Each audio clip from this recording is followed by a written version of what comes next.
Hello दोस्तों, आपका स्वागत है। आज हम आपके सामने लेकर आए हैं औसत निकालना, एवरेज एवरेज वैल्यू। सबसे पहले हम जान लेते हैं औसत होता क्या है। समान इकाई की दो या दो से अधिक राशियों का औसत वह राशि है जो सभी राशियों के योग में राशियों की संख्या से भाग देने पर प्राप्त होती है। यहाँ पर थोड़ा सा मिसप्रिंट भी है, तो आप उस पर ध्यान मत दीजिएगा। मैं ऑलरेडी बता देता हूँ यहाँ पर कि क्या है। ये राशियों का औसत वह राशि है जो सभी राशियों के योग में राशियों की संख्या से भाग देने पर प्राप्त होती है। ठीक है, तो औसत बराबर क्या हो गई? प्राप्त हुई राशियों का योग बटे राशियों की कुल संख्या। तो यहाँ पर क्या हो जाएगा? राशियों का योग बराबर क्या हो जाएगा? औसत गुणे राशियों की कुल संख्या। ठीक है, एक उदाहरण ले लेते हैं हम यहाँ पर। जैसे राम, मोहन, श्याम की आयु क्रमशः दी गई है 21 वर्ष, 18 वर्ष, 27 वर्ष है। तो उसकी औसत आयु क्या होगी? तो यहाँ पर हम औसत आयु की अगर हम बात करें तो तीनों की आयु हम यहाँ पर क्या करेंगे? जोड़ देंगे। और जो संख्या है, कितनी संख्या हो रही है यहाँ पर? राम एक हो गया, मोहन एक हो गया, श्याम एक हो गया। तो कितनी संख्या हो गई? कुल संख्या 3 हो गई। तो 3 से आप यहाँ पर भाग दे देंगे। तो जितनी भी यहाँ पर वर्ष दिया गया है, अगर हम राशियों का योग कर दें और कुल राशियों की संख्या से भाग दे दें, तो यहाँ पर आप औसत निकाल सकते हैं। अब यहाँ पर कुछ सूत्र दिए गए हैं, तो सूत्र की हम बात कर लेते हैं। जैसे लगातार n तक की प्राकृतिक संख्याओं का औसत क्या होगा? n+1/2। ठीक है, दूसरा यहाँ पर लगातार n तक की प्राकृतिक संख्याओं के वर्गों का औसत क्या होगा? तो n+1 2n+1 बटे 6 होगा। अगला यहाँ पर लगातार n तक की प्राकृतिक संख्याओं के घनों का औसत। घनों का औसत होगा यहाँ पर n इंटू n+1 का होल स्क्वायर बटे 4।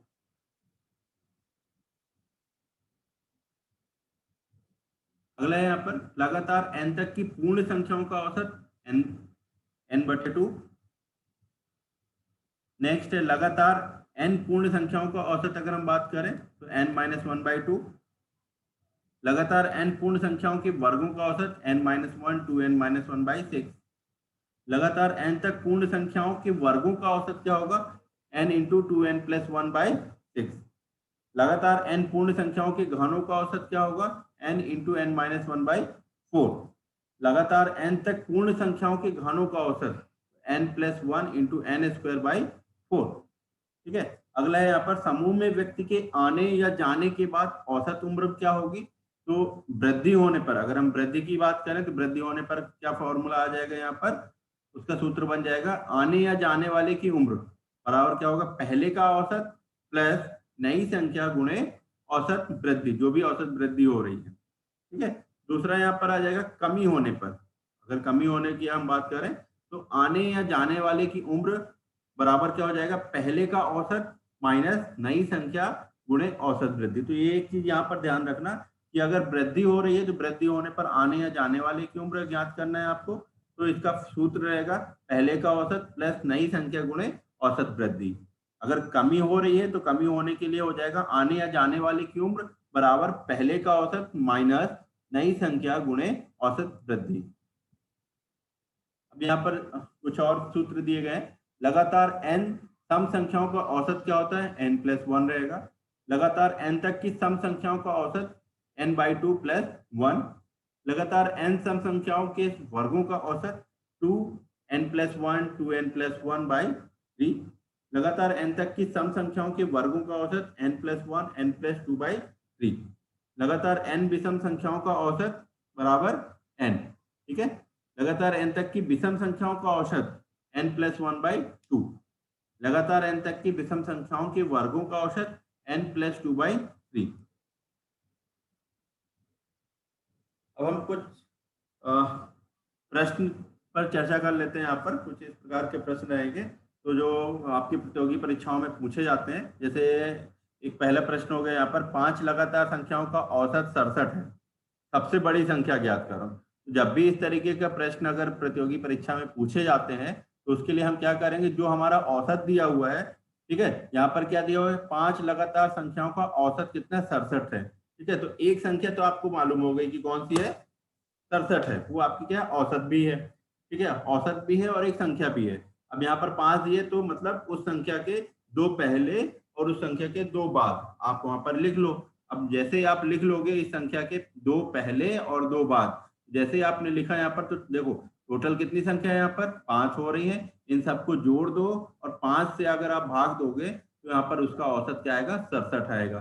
तो अगर हम इस संख्या की बात करें तो इसमें सबसे बड़ी संख्या कौन सी है, ये आपकी है 69, ठीक है, और सबसे छोटी कौन सी है 65 है यहाँ पर, ठीक है। तो अगर यहाँ पर प्रश्न में पूछा गया बड़ी संख्या तो हमने बड़ी संख्या 69 हो गया, छोटी अगर पूछता तो 65 हो जाता। अब अगला प्रश्न है यहाँ पर 5 लगातार विषम संख्याओं का औसत 97 है, सबसे छोटी संख्या आप ज्ञात करो। तो देखो जो औसत दिया हुआ है यहाँ पर 5 की कह रहा है, लगातार विषम संख्या की बात कर रहा है, तो विषम संख्या 97 है। अब इसके दो पहले कौन सी विषम संख्या है और दो कौन सी बाद में विषम संख्या है, ठीक है। तो यहाँ पर क्या हो जाएगा 99 अगली संख्या है, और 99 से अगली अगर हम बात करें विषम की तो 101 है, और पहले की बात करें तो यहाँ पर पहले है 95 और 95 से पहले विषम संख्या क्या है आपकी 93। तो यहाँ पर सबसे छोटी संख्या क्या हो जाएगी आपकी 93 और बड़ी संख्या क्या हो जाएगी 101। ये देखिए ट्रिक के माध्यम से मैंने आपको बताया यहाँ पर, ठीक है। फॉर्मूला जो भी होगा फॉर्मूले से भी सॉल्व कर सकते हैं, बट यहाँ पर हम प्रतियोगी परीक्षाओं की हम बात कर रहे हैं, उसकी तैयारी के लिए बात कर रहे हैं। तो यहाँ पर मैं शॉर्ट ट्रिक जो भी कम से कम समय में और कॉन्सेप्चुअल जो भी कॉन्सेप्ट रहेगा वो हम उसका यूज करने वाले हैं यहाँ पर, ठीक है, शॉर्ट ट्रिक की। अब यहाँ पर अगला प्रश्न है आपका, एक सप्ताह के 7 दिनों का औसत तापमान कितना है 33 डिग्री सेल्सियस है। यदि प्रथम 4 दिनों का औसत तापमान 34 डिग्री है तथा अंतिम 4 दिनों का औसत तापमान 31 डिग्री है, तो चौथे दिन का तापमान याद करो। तो सबसे पहले हम क्या कर लेते हैं, सातों दिन का कुल तापमान कितना है, 7 से आप गुणा कर दो यहाँ पर जो भी आपका औसत तापमान है। तो हमने औसत तापमान को जितने दिन है 7 दिन है, 7 दिन से हमने गुणा कर दिया, तो कुल तापमान कितना आ गया आपका 7 दिनों का 231 डिग्री सेल्सियस।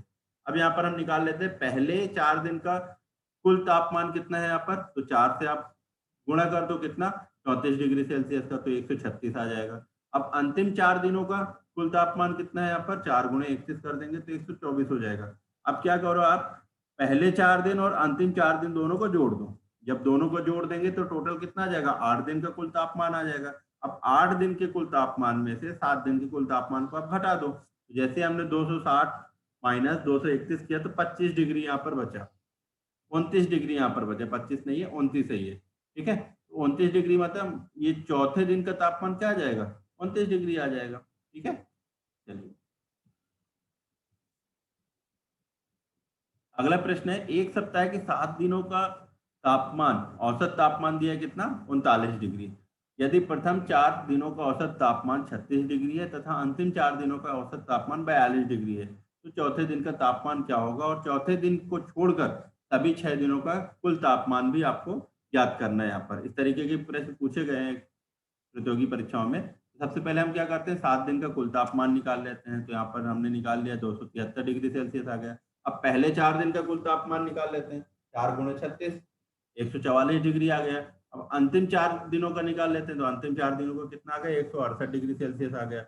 अब पहले 4 दिन और अंतिम 4 दिनों को जोड़कर और जो कुल 7 दिन का तापमान है उसमें आप घटा दो, उसको घटा दो आप, उसको घटाने पर क्या आ गया आपका 39 डिग्री आ गया। तो ये 39 डिग्री जो तापमान है वो किसका आ गया चौथे दिन का आ गया। अब जो 7 दिन का तापमान दिया हुआ था उसमें से आप चौथे दिन के तापमान को घटा दो, तो यहाँ पर कितना आ जाएगा आपको 6 दिन का जो औसत तापमान आ जाएगा, वो औसत नहीं आएगा हाँ यहाँ पर ये क्या है आपका 6 दिन का तापमान क्या आ जाएगा, यहाँ पर क्या कह रहा है सभी 6 दिनों का कुल तापमान, तो सभी 6 दिनों का कुल तापमान कितना आ जाएगा 234, औसत गलत लिखा हुआ है यहाँ पर, ठीक है। 6 दिन का कुल तापमान कितना आ जाएगा 234 डिग्री सेल्सियस आ जाएगा। अब यहाँ पर अगला प्रश्न है, एक विद्यार्थी के 5 विषयों के औसत प्राप्तांक 75 है। यदि प्रथम 3 विषय के औसत प्राप्तांक 68 हो तथा अंतिम 3 विषय के औसत 80 हो, तो बताओ तीसरे विषय में उसने कितने अंक प्राप्त किए। तो हम क्या करते हैं सबसे पहले 5 विषयों का जो औसत प्राप्तांक है 75, तो कुल प्राप्तांक हम निकाल लेते हैं। तो यहाँ पर कुल प्राप्तांक कितना हो गया 75 गुणे 5 बराबर 375 हो गया। अब पहले 3 विषय के प्राप्तांक निकाल लेते हैं, पहले 3 विषय के कुल प्राप्तांक निकाल लेते हैं। तो पहले 3 विषय के कुल प्राप्तांक कितने आ गए यहाँ पर 204, और अंतिम 3 के प्राप्तांक कितने आ गए 240। तो पहले 3 और अंतिम 3 दोनों को जोड़ दो, तो कितना हो जाएगा आपको 444, मतलब 6 विषय के प्राप्तांक आ गए आपके पास और 5 विषय के आपके पास दिए हुए हैं, तो 6 में से 5 विषय वाले आप प्राप्तांक घटा दो, तो यहाँ पर जो तीसरे विषय का प्राप्तांक आ जाएगा वो कितना आ जाएगा आपका 69 आ जाएगा। ठीक है, ऐसे प्रतियोगी परीक्षाओं में प्रश्न पूछे गए हैं। ये शॉर्ट ट्रिक से हमने प्रश्नों को सॉल्व कर रहे हैं। अब अगला प्रश्न है यहाँ पर, एक कक्षा के 10 विद्यार्थियों की औसत आयु 15 वर्ष है। यदि अध्यापक की आयु भी सम्मिलित कर ली जाए तो इनकी औसत आयु में 1 वर्ष की वृद्धि हो जाती है। अध्यापक की आयु निकालो। अब सूत्र का अगर हम यूज करेंगे तो सूत्र की सहायता से सॉल्व करने में टाइम भी लग सकता है, लेकिन यहाँ पर हम क्या करेंगे, ट्रिक के माध्यम से करेंगे।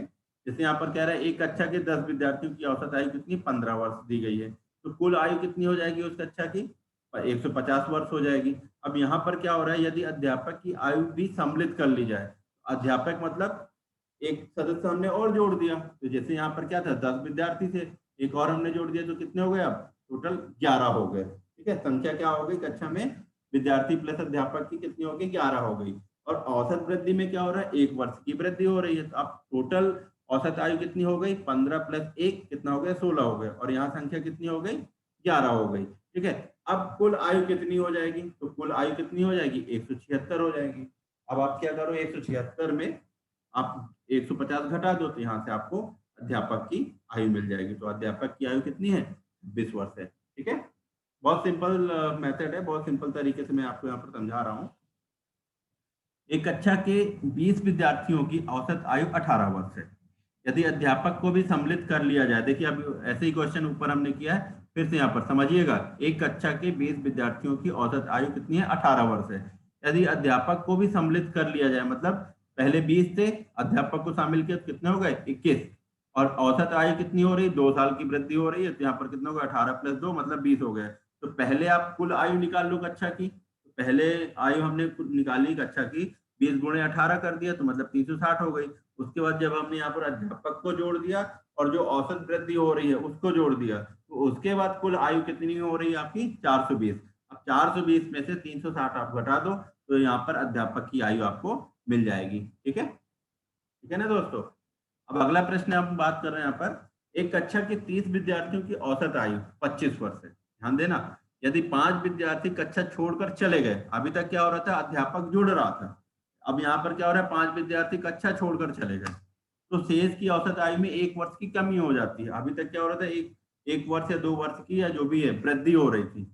तो जाने वाले 5 विद्यार्थियों की औसत आयु ज्ञात करो। जाने वाले 5 विद्यार्थियों की औसत आयु ज्ञात करना है। तो सबसे पहले आप क्या करो, कक्षा की कुल आयु निकाल लो। कुल आयु निकालेंगे तो क्या हो जाएगा, 30 गुणे 25 मतलब 750 आ गया। अब इसके बाद क्या है, 5 विद्यार्थी कक्षा छोड़कर चले गए, मतलब 30 में 5 चले गए, कितना बचा, 25, और 25 वर्ष आपकी औसत आयु हो, तो इसमें एक कम हो जाएगा तो कितना बचेगा, 24। अब कमी के बाद मतलब जो विद्यार्थी छोड़कर गए हैं और 1 वर्ष की कमी हो रही है उसमें, तो उसके बाद कुल आयु कितनी हो गई, यहाँ पर 600 हो गई। अब क्या करो, आप 750 में से 600 आप घटा दो, कितना बचा, 150 आ गया।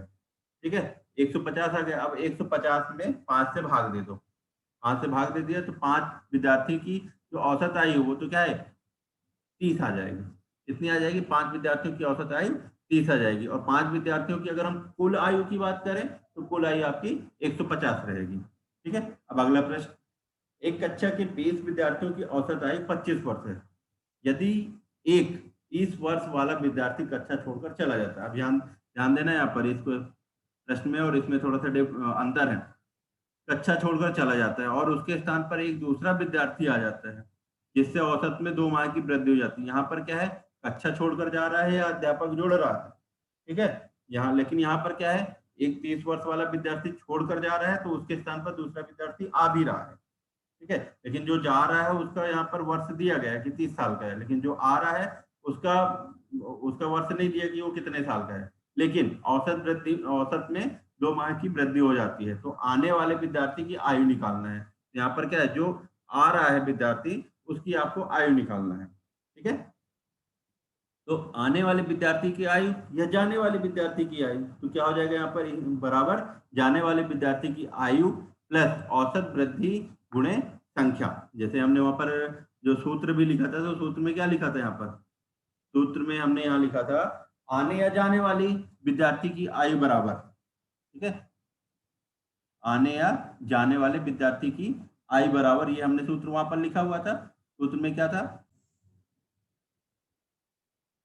ठीक है। तो वहां पर सूत्र में लिखा हुआ था आने या जाने वाले विद्यार्थी की आयु बराबर औसत औसत आयु प्लस औसत वृद्धि गुणे संख्या दी गई थी। ठीक है, ये फॉर्मूला वहां पर दिया हुआ था और यहाँ पर भी फॉर्मूले में थोड़ा सा सूत्र में क्या है अंतर है, तो ये सूत्र भी लग जाएगा और वो वाला सूत्र भी लग जाएगा। ठीक है, वहां पर अगर वहां पूछे क्या या मतलब आने वाले विद्यार्थी की आयु वहां पर भी पूछ रहा है और जाने वाले के लिए भी है, तो दोनों के लिए भी सूत्र दोनों सेम रहेगा। वहां पर हम उसके हिसाब से सूत्र लगाएंगे और यहाँ पर जो प्रश्न है प्रश्न के हिसाब से हम सूत्र लगाएंगे। ठीक है, क्योंकि यहाँ पर जाने वाले की जो कक्षा छोड़कर जा रहा है उसकी भी उम्र दी गई है और पूछ क्या रहा है जो आ रहा है विद्यार्थी उसकी उम्र पूछ रहा है। ठीक है, तो यहाँ पर हम ये सूत्र लगाएंगे, तो जाने वाले विद्यार्थी की आयु प्लस औसत वृद्धि गुणे संख्या यहाँ पर हो जाएगा। तो जाने वाले की आयु कितनी दी गई है आपकी यहाँ पर 30 दिया गया है। वृद्धि कितनी हो रही है, वृद्धि यहाँ पर 2 माह की वृद्धि हो रही है और कुल संख्या क्या है विद्यार्थियों की, कुल संख्या यहाँ पर 20 है। तो आप यहाँ पर करो तो ये कितना आ गया आपका 2 माह था, तो ये 40 मंथ हो गया। अब इसको आप वर्ष में कन्वर्ट कर लो तो 33 वर्ष 4 मंथ हो जाएंगे, 4 महीने हो जाएंगे। ठीक है, अब अगला प्रश्न हम देख लेते हैं। यहाँ पर अगला प्रश्न भी आपका सेम है। एक कक्षा के 25 विद्यार्थियों की औसत आयु 30 वर्ष है। यदि एक 20 वर्ष वाला विद्यार्थी कक्षा छोड़कर चला जाता है तथा उसके स्थान पर एक नया विद्यार्थी आ जाता है जिससे औसत 6 माह में वृद्धि हो जाती है, 6 माह की वृद्धि हो जाती है, तो आने वाले विद्यार्थी की आयु क्या होगी? तो आने वाले विद्यार्थी की आयु बराबर क्या हो गया, जाने वाले विद्यार्थी की आयु प्लस औसत वृद्धि गुणे विद्यार्थियों की कुल संख्या। तो यहाँ पर आप उनकी वैल्यू रख दीजिए। यहाँ पर 20 प्लस 6 गुणे 25, तो 20 प्लस 150 और यहाँ पर क्या हो गया 150 को आप महीने में कन्वर्ट कर दो, तो टोटल जो वर्ष आ जाएगा कितना आ जाएगा 32 वर्ष 6 महीने आ जाएगा। ठीक है, अब अगला प्रश्न है यहाँ पर एक नाव के 10 नाविकों में से 58 किलोग्राम भार वाले एक नाविक नहीं है, ये नाविक है, ठीक है, के स्थान पर एक नया व्यक्ति आ जाने से 1.2 किलोग्राम की औसत वृद्धि हो जाती है। तो नए नाविक का भार निकालो।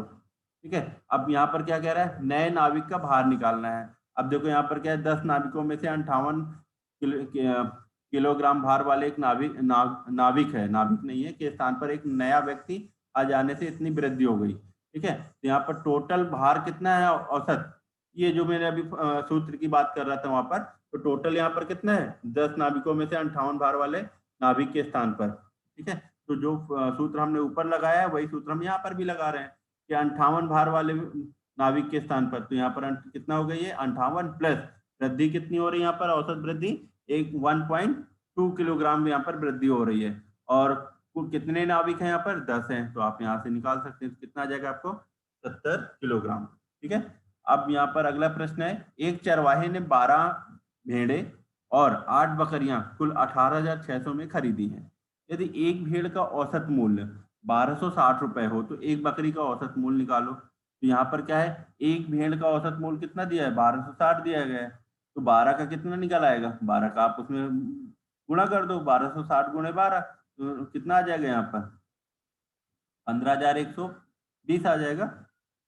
ठीक है, और 12 भेड़े और 8 बकरियों का कुल कितना दिया गया 18,600 दिया गया है। तो यहाँ से क्या करोगे 1,00,000 सॉरी 18,600 में से 15,120 आप घटा दो यहाँ पर, तो कितना बचेगा 3,480, मतलब 3,480 बचेगा। ये किसकी है, ये आपका 8 बकरियों का है।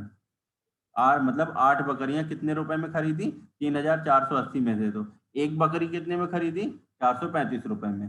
ठीक है दोस्तों, तो यहाँ पर हम और भी प्रश्न लेकर आएंगे, और भी बहुत से प्रकार के प्रश्न जो प्रतियोगी परीक्षाओं में पूछे गए हैं।